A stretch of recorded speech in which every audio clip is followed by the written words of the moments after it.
আসসালামু আলাইকুম বন্ধুরা। যশোর জেলার ঐতিহ্যবাহী লতি চাষ সম্পর্কে আপনাদেরকে জানাবো এবং কি পরিমাণ লতি ধরেছে আপনাদেরকে দেখাবো। আমাদের যশোর জেলার বাঘারপাড়া থানা জোহরপুর ইউনিয়ন কিন্তু লতি চাষের জন্য সারা বিশ্বে প্রথম এবং বাংলাদেশ তো সেরা আছেই।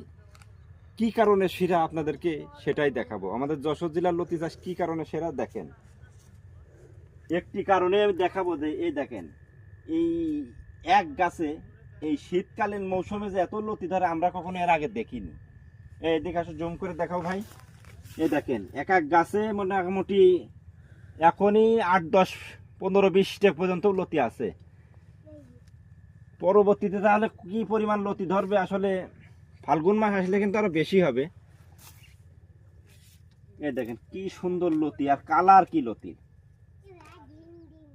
আপনারা অবশ্যই এই চাষি ভাই নাম্বার দিয়ে দেবো যে সে কি কি সার ব্যবহার করেছে এবং কিভাবে এত লতি তৈরি করেছে আপনাদেরকে আমরা দেখাবো।